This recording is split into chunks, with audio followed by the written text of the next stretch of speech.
Hello everyone, NAFSMUN here, and today I'm going to show you how to install PSpice on your PC. So go to Google and search PSpice, then click on this website.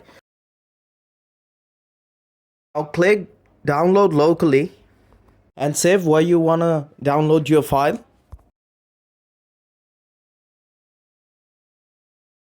When the download is done, click on it and run it. Then select where you want to unzip your files that are required for the installation process.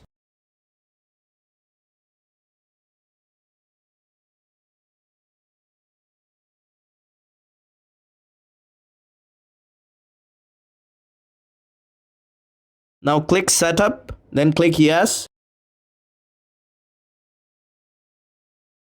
Don't mess around with anything, do as I do. Now tick schematics and click next. Then select where you want to put this.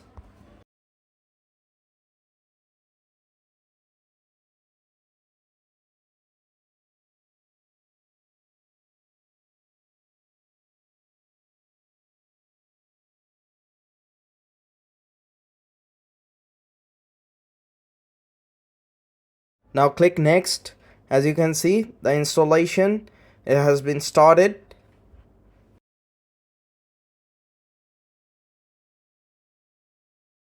The installation is done. So now you can search PSpice Design Manager and open it. As you guys can see, your PSpice should be running. Thank you for watching. Subscribe my channel now.